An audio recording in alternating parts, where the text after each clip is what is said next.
안녕하세요. 월요일 출근길 주식시황 글로벌 스탁소 박상준입니다.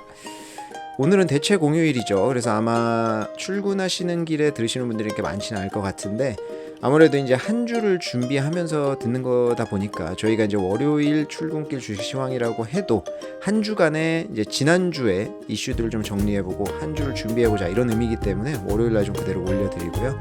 어떻게 주말 잘 쉬셨는지 모르겠습니다. 주말에 비가 내내 와가지고 야외 활동을 좀 못하셨을 것 같은데 그래도 많이 쉬시면서 충전이 되지 않으셨을까 이렇게 생각이 들고요.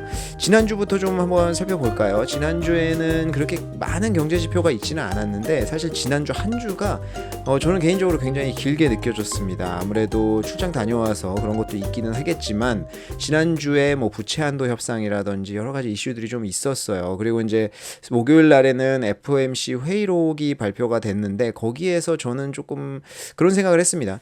이제 기존에는 대부분의 의원들이 다 금리 인상하자 이쪽에만 몰빵을 했다면 지금은 조금 엇갈리거든요. 그래서 요거를 조금 안 좋게 해석해보자고 하면은 뭐 several이냐, 뭐 several 임원들, 몇몇 임원들, 그리고 some 어떤 임원들, 뭐 이렇게 해가지고 그런 발표된 수치에 보면 several이냐 아니면 some이냐에 따라서 금리 인상을 아직은 얘기하는 쪽이 더 많다, 뭐 이런 걸로 해석을 해서 부정적으로 받아들일 수 있지만 저는 개인적으로 지금까지 한쪽에 쏠려 있던 의견이 이제 엇갈리기 시작을 하면서 그래도 금리 동결이라든지 금리 인상 이쪽 관련돼서 터닝 포인트에 좀 와 있는 거 아닌가 이런 생각이 들어서 저는 긍정적으로 좀 받아들였고요.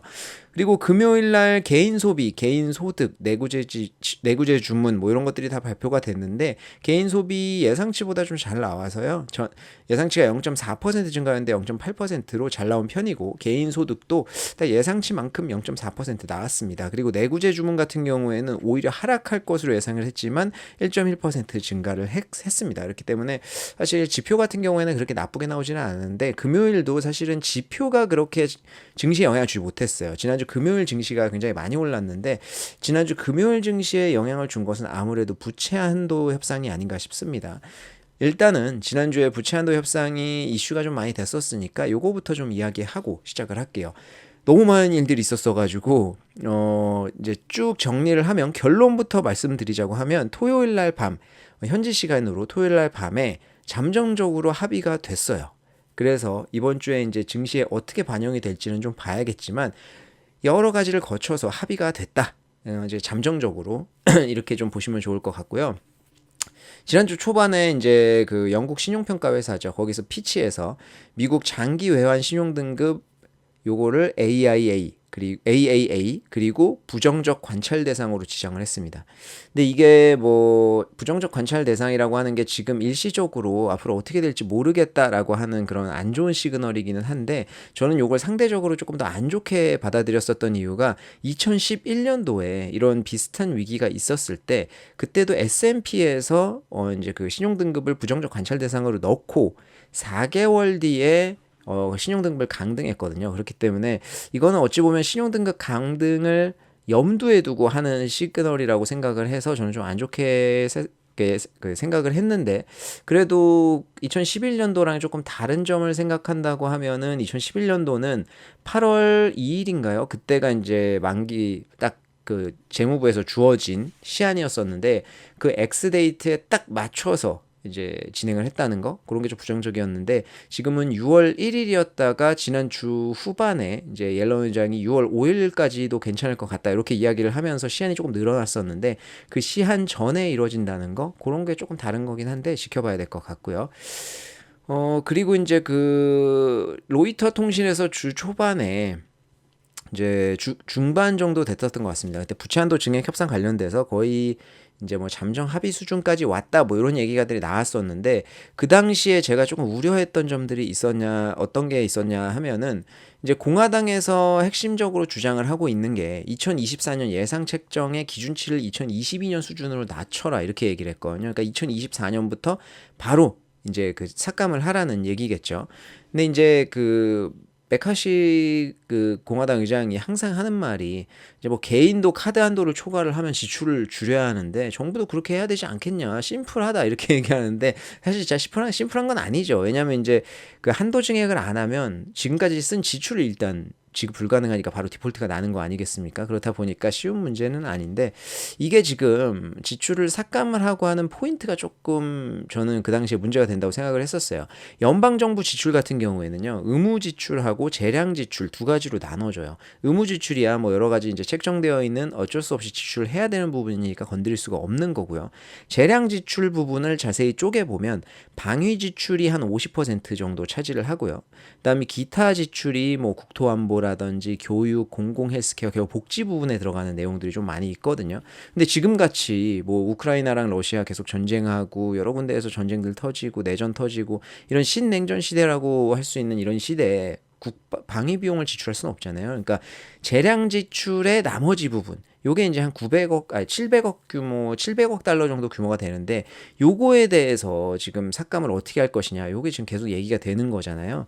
근데 이제 그 대략적으로 전체 비중에서 보면 지금 공화당에서 이야기하는 것은 약 20% 정도의 지출은 삭감을 해야 된다, 이런 거거든요. 근데 그거를 지출을 줄인다고 하면 지금 아까 말씀드린 재량 지출에서 방위 지출을 뺀 나머지 부분, 결국 복지랑 관련되어 있는 나머지 부분에서 줄여야 된다는 건데, 복지는 사실 공공 헬스케어만 해도 그렇고 직접적으로 민심에 영향을 줄 수 있는 부분이잖아요. 저희가 미국 영화 같은 거 보면은 이런 이제 그 뭐 어떤 예를 들어서 국토안보 쪽에 들어가는 게, 제가 생각하기로는 뭐 전쟁 후에 후유증을 앓고 있는 사람들에 대한 정신적인 어떤 그 교육, 그 정신적인 치료를 무료로 해주는 이런 것들이 아마 들어가 있을 텐데, 이런 게 빠지면서 사회에 미치는 영향이 굉장히 커요. 그런 영화들도 좀 많이 있거든요. 그런 것들만 봐도 간접적으로 이제 민심과 사회에 미치는 영향이 크기 때문에 이런 것들을 줄인다고 하면 당장 2024년 대선에 안 좋은 영향을 줄 가능성이 굉장히 크다라는 거죠.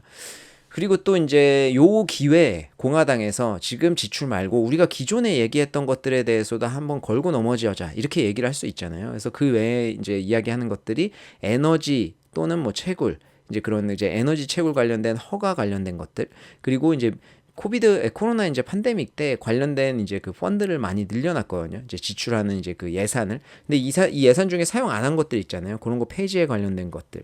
그리고 저소득층 의료보장 제도 수정이라든지 이런 것들을 기존에 이제 공화당이랑 민주당이랑 부딪히고 있었던 것들이 있었는데, 요거에 대해서도 지금 이번 기회에 한번 따내보자, 이런 이야기로 많이 이제 하고 있기 때문에 그 당시에 쉽지가 않았다라는 거죠. 근데 현지 시간 토요일 저녁 때 잠정 합의 발표 나왔어요. 그래서 거기에 합의안으로 나온 것들을 보시면 향후 2년간 정부 지출을 제한하겠다. 그중에 이제 2024년 같은 경우에는 회계연도죠. 2024년도 지출을 동결하는 걸로 이제 합의가 되고 있고요.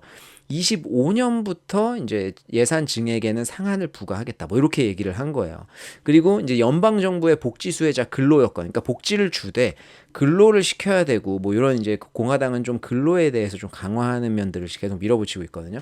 그런 거는 공화당의 요구대로 강화하겠다, 이렇게 나온 거예요. 그러니까 이게 사실은 제가 뭐 정치적으로 어떻게 해석하기는 좀 쉽지는 않지만 서로 원하는 걸 다 얻지는 못했다. 지금 이제 바이든 대통령 같은 경우에는 25년까지 해가지고 예산을 크게 증액을 해서 이제 인플레이션 방지법이라든지 이쪽에 돈을 마구 쏟아 넣으려고 했는데, 25년도에는 예산 증액 상한 부과를 좀 막아놨고, 그러니까 2024년도에는 지출 동결 지금까지로 한 거대로 하니까 어찌 보면은 이제 대선에 큰 영향을 주지 못하나, 뭐 이런 생각도 들고요.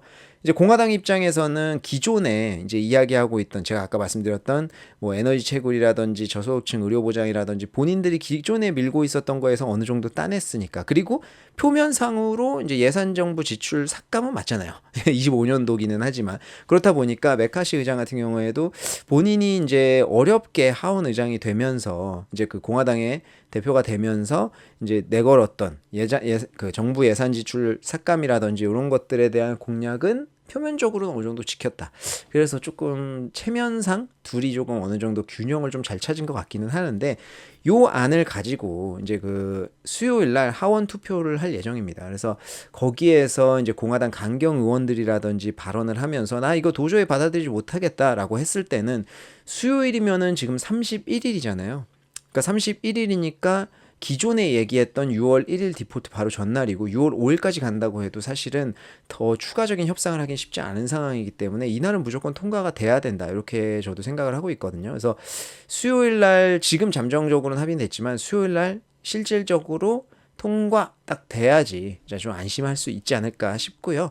사실 양쪽 다 지금 디폴트 상황 같은 경우엔 거의 초유의 사태이기 때문에 그것까지는 가지 않을 거라서 웬만하면 좀 받아들이지 않을까 저는 이렇게 생각을 하고요. 만약에 이게 이제 수요일날 통과되고 하면은 이제 부채 한도 같은 경우에는 증시에서 더 이상 큰 영향을 줄 수 있는 이제 어떤 이슈는 아닐 거기 때문에 신경 안 쓰셔도 될 것 같습니다. 그래서 저는 신경을 안 썼으면 좋겠어요. 이제는 이제 좀 그냥 지나갔으면 좋겠다라는 생각이 들고, 다음에는 이제 또 다른 이슈들이 또 증시에 영향을 주겠지만 이제는 뭐 실질적인 경제 이슈가 아닐까 이렇게 예상이 되고요. 이제 6월 금리 결정도 다가오고 하니까 뭐 그런 이슈들이 또 한번 부각되지 않을까 생각이 됩니다. 그리고 기업별로 보면은 뭐 넷플릭스가 이제 계정 공유 단속하겠다 이렇게 나왔었죠. 23일인가 발표됐던 걸로 알고 있는데 그때 주가 2% 정도 하락을 했었고요. 근데 그 다음 날은 좀 올랐는데 요거는 제가 관련돼서 따로 영상을 만들어서 뭐 깊게 말씀드리지는 않을 거고요. 뭐 그 영상을 따로 못 보신 분들이 계시고 출근 시황만 들으시는 분들이 계실 테니까 그거에 대해서는 제가 결론부터 좀 말씀드리면, 저는 요 지금 계정 공유 단속을 할 수 있는 게 넷플릭스만이 조금 할 수 있다. 그러니까 넷플릭스가 기존에 이제 가격을 굉장히 싸게 시작해가지고 맛배기를 다 보여줬죠. 이제 우리 넷플릭스 통해서 이런 것들을 볼 수 있습니다 하고 그 사람들이 재밌어 할 때쯤 가격을 올렸는데, 가격을 제가 기억하기로 3차례인가 4차례 올렸거든요. 근데 가격을 그동안 쭉 올릴 수 있었던 거는 경쟁자가 없었다. 근데 경쟁자들이 속속 등장을 하면서 가격을 더 이상 올릴 수가 없는 시기가 됐고, 가격을 마지막으로 한 번 더 올렸을 때 구독자가 대량으로 이탈하는 사태가 발생을 하면서 초유의 구독자 감소 사태 발생을 했죠. 그러면서 우리가 올릴 수 있는 가격대는 여기까지구나. 그래서 가격을 더 이상 못 올리는 시기가 왔었는데, 그것도 주도했던 건 다 넷플릭스입니다. 지금 디즈니라든지 다른 데 보면은 쫓아가는 입장이에요. 근데 넷플릭스 같은 경우에는 지금 그걸 시작하고 이거 지금 구독자를 더 늘려야 되는데, 그러면서 우리가 지금 넷플릭스만이 OTT 업계 중에서 지금 유일하게 흑자를 보고 있잖아요. 우리만이 흑자를 내고 있는데 구독자를 늘려야 되는데 이거 어떻게 늘려야 되냐. 그래서 지금 계속 실적 발표를 할 때 구독자에는 더 이상 집중하지 말고 수익성에 집중했으면 좋겠다 이렇게 이야기를 하고 있지만, 여전히 구독자에 대해서는 조금 계속 집착을 하는 면들이 있는데요. 그때 초유의 감소 사태 발생했을 때 우리가 지금 그때가 제 기억에 1억 거의 2억 명 가까운 이제 1억대 후반이었나, 하여튼 그 구독자 수를 보유를 하고 있었는데 1억 명 정도가 지금 계정을 공유하고 있다 이렇게 이야기를 했습니다. 근데 그건 뭐 불법 같은 것들이 아니고 사실 공유하라고 처음에는 권장을 했으니까. 하지만 이 구독자들이 이제 신규 구독자로 자기네가 바꿀 방법을 계속 생각을 한 거죠. 그래서 생각해낸 방법이 이제 그 계정 공유를 좀 금지하려고 하는 이런 모습을 보여주고 있어서, 지금 미국에서 이제 시행을 하면, 기존에는 이제 캐나다나 스페인이나 다른 몇 개 국가에서 시작했는데 미국이 제일 큰 시장이니까 이제 사실 본 게임이죠. 미국에서 시작을 하면은 미국의 구독자들은 두 가지 방안에서 선택할 수 있습니다. 자진 신고하는 거죠. 그럼 나 그냥 계정 새로 팔게. 대신 내 히스토리는 그러니까 같이 옮겨줘. 이렇게 하면 옮겨주는 거고. 근데 그게 아니고 나는 그냥 계속 공유해서 쓰고 싶다. 이러면 한 사람당 뭐 $7 가까운 금액으로 내고 이제 다시 계속 공유를 할 수 있는 이런 서비스로 진행을 하고 있습니다. 그래서 이런 것들이 이제 구독자 감소로 작용하지 않겠냐라는 우려가 지금 좀 있는데, 그날 2% 발표했을 때 2% 주가가 빠졌을 때 그런 얘기들 하는 거예요. 이제 구독자 감소한다 이거 분명히. 근데 이제 경영진도 그런 얘기를 했지만 저도 좀 동의를 하는 게, 구독자가 처음에 감소를 한다고 해도 다시 증가할 것으로 예상을 하고 있어요. 왜냐하면 가격 올렸을 때 처음에 다 넷플릭스 끊었죠. 끊고 나서 서서히 다시 돌아왔거든요. 근데 그 이유가 그런 단계, 저만이 제가 스스로 만든 건데 뭐 이런 단계가 있는 것 같아요. 가입료를 올린다든지 아니면 계정 공유를 금지한다든지 처음에 분노하는 거예요. 야, 뭐라고? 안 봐. 야, 나 넷플릭스 끊어. 이렇게 해서 끊어요. 근데 이제 OTT를 계속 보던 사람이 OTT를 안 보면 볼 게 없는 거예요. 그러니까 이제 찾겠죠. 다른 OTT. 야, 내가 넷플릭스 없으면 뭐 없냐? 야, 딴 거 봐. 딴 거 찾아요. 디즈니 플러스도 보고, 뭐 한국으로 예를 친다면 웨이브도 보고 티빙도 보고 보겠죠. 근데 뭔가 아쉬움이 있어요. 넷플릭스가 볼 게 없다라는 이야기는 많이 하고, 저도 그런 생각 많이 하고요. 주변에도 많은데, 그래도 결국에는 넷플릭스가 뜨문뜨문도 아니고 이게 주기적으로 그 어떤 대작들을 내놔주잖아요. 뭐 더 글로리라든지 이런 작품들을 내놔주니까 결국에는 야 이거 뭐 끊으려고 해도 뭐 한 달에 한 번씩 두 달에 한 번씩 이런 대작들이 나와주니까 끊지 못하는 거죠. 그러니까 넷플릭스는 좀 디폴트로 가는 거예요. 그래서 끊다가도 딱 끊었다가 찾다가 안 되네. 근데 그렇다고 해서 뭐 다른 데가 가격대가 지금 현저히 낮은 것도 아니고 하다 보니까 그냥 넷플릭스 다시 돌아갈까? 그리고 다시 보는 재구독하는 이런 케이스가 좀 많은 것 같아요. 그래서 이런 단계를 거쳐서 서서히 돌아오지 않을까. 그리고 이런 것들은 투자자들도 이제 예상을 하기 때문에 만약에 다음 분기에 이걸로 원인으로 해서 구독자가 좀 준다고 해도 큰 충격은 아닐 것 같다. 저는 이런 생각이 듭니다. 그래서 다른 OTT들은 하기가 힘들지만 넷플릭스는 그래도 이걸 할 수가 있다라는 게 제 결론이고요. 세 번째는 엔비디아 얘기 안 해볼 수가 없겠죠. 엔비디아 실적 정말 잘 나왔습니다. 이제 그 1분기 회계연도로 1분기 호실적을 달성을 했는데 EPS 같은 경우에는 1.09달러, 예상치가 0.92달러였으니까 상당히 높게 나왔고요. 매출 같은 경우 71.9억 달러를 기록을 했는데 예상치가 65.2억 달러였으니까 요것조차도 굉장히 크게 나왔어요. 실적이 잘 나올 거에 대해서는 다들 예상을 하고 있었고 엔비디아가 주가가 올해 들어서만 100% 정도 올랐을 거예요.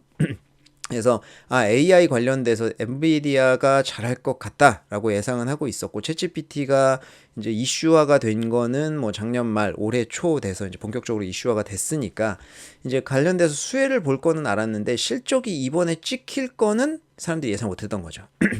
그래서 이번에 올랐던 실적이 그동안 기대했던 AI 관련 실적이 실제로 반영됐느냐 요거 이제 중요했었는데 발표해보니까 반영이 됐더라. 이렇게 예상을 하는 겁니다. 그리고 2분기 매출 전망 같은 경우에도 110억 달러를 제시했거든요. 근데 예상치가 71.5억 달러였으니까 이것조차도 좋았어요. 그러니까 요새 지금 우리가 실적 발표 시즌에 보면은 실적이 잘 나와도 전망이 안 좋으면 망가지고 뭐 실적은 안 좋아도 전망이 좋으면 괜찮고 뭐 이런 것들이 있었잖아요. 근데 요번에 실적도 잘 나오고 전망도 좋게 제시하면서 그야말로 날라갔습니다. 그래서 이제 뭐 자세히 보면은 데이터 센터 매출이 42.8억 달러가 나왔다고 하는데 요게 이제 그 AI 교육에 많이 사용을 하면서 이제 반도체 수요가 크게 증가를 했다. 뭐 이렇게 얘기를 하고 있어가지고 실질적으로 벌써부터 AI 관련 어떤 그 붐이 엔비디아에 작용을 하고 있습니다. 근데 이제 게임 부분 같은 경우에는 경기 둔화가 아무래도 좀 영향이 있죠. 그래서 이제 앱내 결제라든지 이런 것도 좀 떨어지기도 하고 하다 보니까 이제 그 GPU 수요가 좀 떨어진 게 있는 것 같아요. 게임 쪽에서는. 그리고 이제 그 GPU를 기존에 이제 공급이 좀 과잉되기도 하고 이렇게 하다 보니까 게임 쪽 부분은 조금 매출이 줄어들었습니다. 그래서 전년 동기 대비 38% 정도 하락을 해서 요거는 좀 예상치를 하회했는데 사실 지금 시장에서 그거를 지금 보고 있지는 않고 AI만 보다 보니까 이제 크게 주가 상승을 했어요. 그래서 그때 한 23%인가 주가 상승해서 마감을 했던 걸로 기억을 합니다. 근데 엔비디아 같은 경우는 진짜 실력도 되지만 운도 좋은 어찌 보면은 경영진이 정말 읽어냈나라고 할 수 있는 좋은 기업인데 제가 과거에 아직도 기억나는 한순간이 엔비디아가 제가 그때가 2013년도였나요? 정확한 연도는 기억이 안 나는데 10년, 13년도, 14년도 하여튼 제가 그 당시에 이제 한국 증권사에서 미국 주식 담당하고 있다 보니까 야간 근무를 쓰고 있었거든요. 근데 엔비디아가 주가가 빵 뛰면서 이제 게임 그래픽 카드 만들던 회사가 자율주행에 사용되는 기술이 이제 적용이 된다. 막 이렇게 이야기를 하는 거예요. 그러면서 그 당시에 막 자율주행에 이렇게 그 자동차 가면서 사람들 이렇게 딱딱 읽어내고 네모칸으로 표시되고 막 이런 거 있죠. 그런 게 화면이 막 계속 나왔습니다. 그날 밤새 블룸버그에서 이런 뉴스들이 나왔는데 저는 솔직히 그때 무슨 생각했냐면 또 이거 사기 무슨 게임 카드 잘 몰랐던 거죠. 게임 그래픽 카드 만들던 회사가 무슨 뭐 이걸 한다고. 근데 그때 만약에 제가 그걸 샀더라면 또 껄무새인가 싶기는 한데 어찌됐든 그렇게 해서 한번 붐을 타고요. 그게 어느 정도 좀 잦아질 때쯤 되니까 비트코인 채굴에 관련돼서 사용이 되면서 또 엄청나게 붐을 이뤘고 그리고 아시다시피 사실 최근 주가가 한 뭐 1년 넘게 안 좋았잖아요. 계속 바닥을 치면서 안 좋았다가 지금 또 엔비디아에 대한 관심이 좀 별론가 이렇게 될 때쯤 됐을 때 AI 관련돼서 또 이렇게 수요가 늘어나면서 확실히 이제는 반도체 칩 이런 쪽이 앞으로는 계속 핵심이 되는구나 이런 거를 조금 반증을 해줬죠. 그러면서 이제 엔비디아가 실력도 되고 운도 굉장히 좋은 회사가 아닌가 싶습니다. 앞으로도 그럴지는 좀 지켜봐야 되겠지만 어찌됐든 훌륭한 회사다. 그리고 지난주에 이제 엔비디아랑 같은 날 실적을 발표를 했는데 엘프 뷰티라고 있어요. 이거 ELF라는 종목 코드로 상장이 되어 있는데 한국에서 아시는 분들도 계실 겁니다. 해외 주식을 하시는 분들 중에서는 이게 한국에는 정식으로 들어와 있지는 않고 올리브영에 가면은 이제 브러쉬라든지 요 정도만 좀 들어와 있는 회사인데 이제 저가 이제 그 가성비가 굉장히 좋은 아이템 뭐 립스틱도 있고 여러 가지 메이크업 관련된 용품들이 있는데 미국의 MZ 세대들 사이에서 굉장히 인기가 많은 브랜드라고 하더라고요. 그래서 미국에서 프랜차이즈도 굉장히 많이 내고 있고 거의 미국 비중이 대부분인 회사이기는 한데요. 요번에 그 실적 발표 제가 에스티로더 한번 이야기한 적이 있었잖아요. 근데 에스티로더는 아무래도 이제 면세점에 들어가는 물품도 많고 여행 수요가 좀 늘어나야지 이제 매출이 증가를 하는 그런 구조였다 보니까 문제가 있었던 반면에 이제 FBT 같은 경우에는 이제 그 가성비 아이템 그리고 미국 내에서만 이제 수익을 거의 대부분 내면서 이번에 실적이 굉장히 잘 나왔습니다. 그래서 뭐 예상치 대비해서 다 굉장히 높게 나왔고 100% 넘게씩 막 증가를 해서 매출이 증가를 했는데 비용도 전년 동기 대비 한 60% 정도 증가를 했거든요. 근데 사실 요거는 아무래도 이제 그 마케팅 같은 것들을 계속하고 이렇게 해야 되다 보니까 증가를 하는 면이어서 그렇게까지 부담되는 수준은 아니었다. 그리고 EPS 같은 경우에는 0.42달러를 기록을 했는데 이게 전년 동기 대비 200% 이상 증가를 했어요. 그래서 급속도로 아직까지 성장을 하는 회사이다. 이게 앞으로 또 더 확대될 것으로 좀 예상이 되는 게 아무래도 지금 가처분 소득이 좀 줄기 시작을 하고요. 경기 둔화가 오면은 우리 중산층들이 굉장히 힘들어집니다. 그렇다 보니까 아무래도 기존의 고급 제품들을 많이 사용하시던 분들이 중저가라든지 가성비 제품으로 몰릴 가능성이 굉장히 높아요. 이게 최근에 보여주고 있는 전형적인 예가 과거에는 명품샵 가면 지금도 명품샵은 근데 줄을 섭니다. 일부러 줄을 세우는 건지 모르겠지만 명품샵을 가면 줄을 서요. 근데 이제 가처분 소득이 늘고 하다 보니까 그럼 나도 좀 명품 사볼까? 뭐 샤넬백 나도 사볼까? 해서 막 가다 보니까 몰려요. 근데 막상 들어갔더니 물건이 없다는 거예요. 그러면 이거 어디서 사냐? 그래서 병행 수입 같은 것들을 많이 샀잖아요. 그래서 우리가 뭐 흔히 아는 뭐 이제 반란이라든지 이런 병행 수입 머스트잇이라든지 이런 업체들이 굉장히 커졌습니다. 그래서 반란 같은 경우에는 IFC에 뭐 오프라인 매장을 냈죠. 그거 같은 경우는 제가 봤을 때는 팔려고 내는 게 아니에요. 이미지 광고하려고 내는 거지. 그렇게 내놓기도 하는데 그런 것들이 최근에 안 좋아지고 막 힘들어지고 대금 결제 못 하고 있다 이런 얘기들 막 나오고 있거든요. 그러니까 과거에는 이제 그 완전히 그 뭐 부자들 굉장히 이제 그 상위권에 있는 소비층들 그 사람들은 지금이나 그때나 똑같이 명품을 사겠죠. 근데 이제 중산층들의 가처분 소득이 늘어가지고 명품으로 좀 몰렸던 수요가 지금은 가처분 소득이 좀 줄어들고 경기가 힘들고 또 준비하는 것도 있을 것이고 하다 보니까 이제 이런 명품 과거에 샀다고 하면 지금 굳이 그걸 살 필요 있나? 소비를 줄이는 시기가 되는 거죠. 그러니까 이게 결국에는 극과 극으로 벌어질 수밖에 없는 거예요. 과거에 이제 뭐 이제 자산이 좀 많고 이제 최상위 소비층은 계속 명품을 사면서 그쪽은 계속 잘 가고 이제 중간층이 좀 없어지는 그런 그래서 LPBT 같은 경우에는 이런 단계에서 좀 수혜를 볼 수 있는 기업이지 않을까 저는 이렇게 생각을 합니다. 그래서 요거는 제가 심층 있게 한번 기업 분석으로 다시 한번 찾아뵐게요. 그리고 지난주에 제가 조금 흥미롭게 본 게 아베크롬비인데 이 아베크롬비가 기억하실 거예요. 요게 90년대에는 뭐 엄청난 브랜드였었죠. 그래서 90년도에 뭐 인기를 굉장히 많이 끌기도 했고 한국에서는 막 수입품을 사기도 하고 근데 한국에서도 진출을 했었습니다. 근데 한 2013년 이후로는 조금 힘들어진 그런 기업인데 얼마나 과거에 잘 나갔냐면요. 1998년도부터 2013년까지 매출이 5억 달러에서 45억 달러까지 성장을 했어요. 그래서 굉장히 잘 나갔고 뭐 매장 가면은 붐비고 그 정도로 또 논란의 중심에 있기도 했죠. 굉장히 잘생기고 몸 좋은 배우들, 그러니까 그 모델들 고용을 해가지고 실질적으로 매장을 오픈하면 그 앞에 우통탈의하고 이제 그 앞에서만 이제 사진 찍고 선글라스 끼고 막 멋있게 해가지고 사람들 막 몰리고 이런 전략들을 썼었는데 저도 이거 넷플릭스의 다큐멘터리에서 본 것 같은데 그때 이제 고용을 하는 사람들 자체를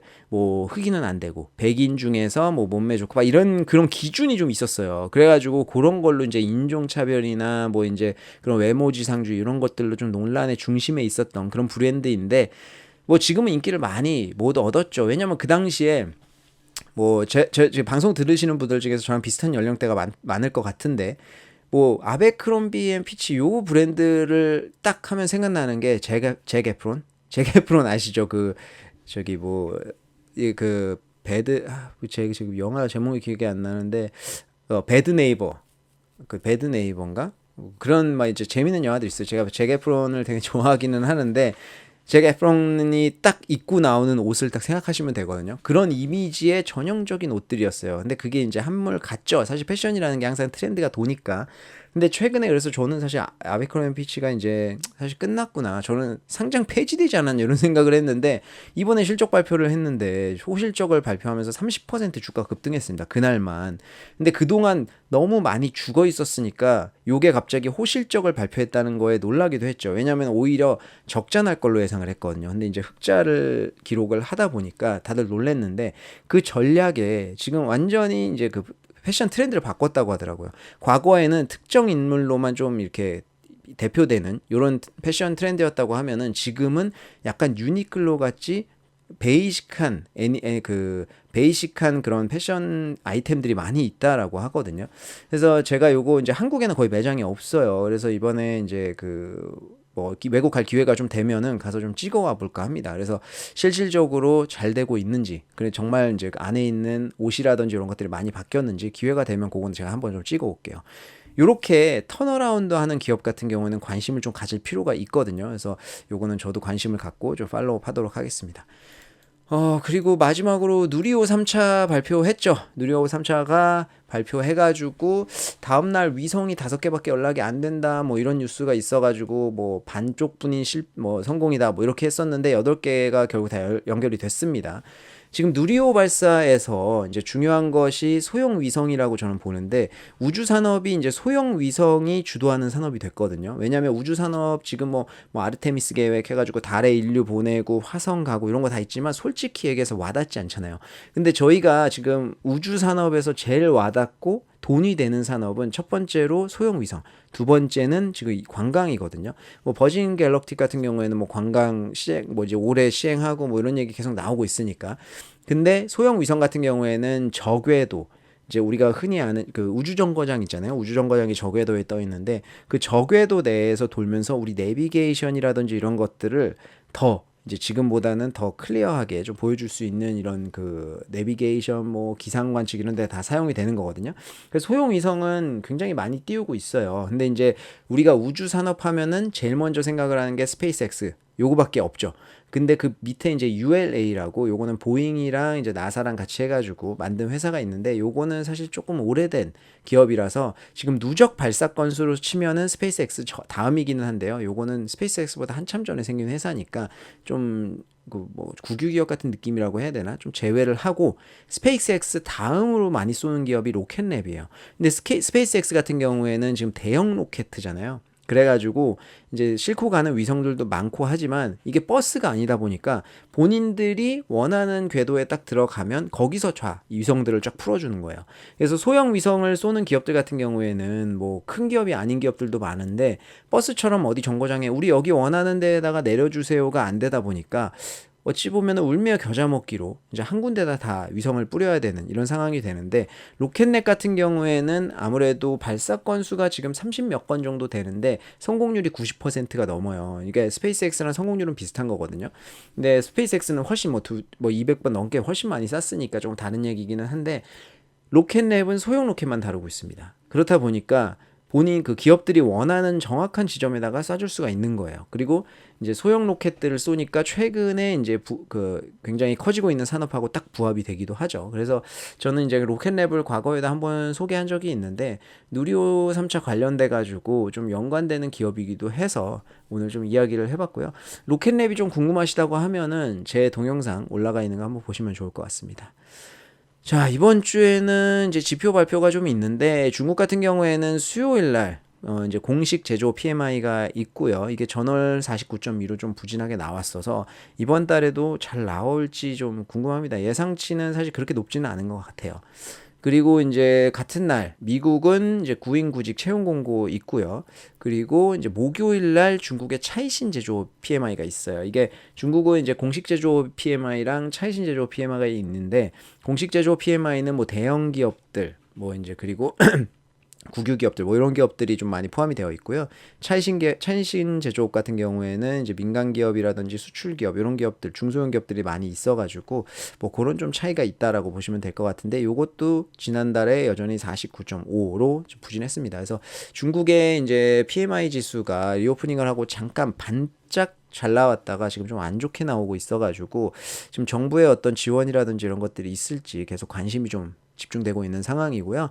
목요일 날 또 미국은 ISM 제조업 PMI 발표 있고요. 예상치는 47 정도 나올 것 같습니다. 그리고 실업률이 금요일 날 또 발표가 됩니다. 3.4%가 지난달에 나왔고 예상치는 3.5%로 조금 올라갈 것으로 예상을 하는데 아무래도 이제 그 지금 금리 인상 연준의 금리 인상 결정이 좀 리셋된 느낌이 있다라고 말씀을 드렸었죠. 그래서 지금부터 나와 있는 앞에 거는 오케이 이제 여기까지 다 됐고 지금 의견이 엇갈리고 있으니까 지금부터 나오는 경제 지표로 우리 결정할게 이런 태도거든요. 그렇다 보니까 이 실업률이라든지 같은 날 발표하는 비농장 급여 이런 것들이 굉장히 중요할 것 같아요. 실업률은 조금 올라갈 것으로 보고 있고요. 비농장 급여는 전달이 25만 3천 건이었는데 예상치가 18만 건이거든요. 그래서 지금 좀 부진할 것으로 예상하고 있어요. 경기 둔화를 예상하고 있다라고 봐도 돼서 이게 어찌 보면 이대로 안 좋게 나오는 게 더 좋을 것 같습니다. 만약에 이게 더 잘 나고 실업률이 낮게 나오고 이제 비농장 급여가 더 올라가 버리면은 이거 금리 인상 조금 더 해도 되겠네 뭐 이런 스탠스로 갈 수도 있기 때문에 지금은 예상대로 조금 안타까운 일이지만 경기 부진처럼 좀 안 나와야 금리 동결 정도 하지 않을까 이렇게 예상을 하고 있습니다. 자 그래서 또 오늘도 얘기하다 보니까 너무 길게 말씀을 드렸는데 오늘은 여기까지 마치고요. 저는 또 다음 주에 찾아뵙도록 하겠습니다. 이번 주도 화이팅 하시기 바랍니다. 감사합니다.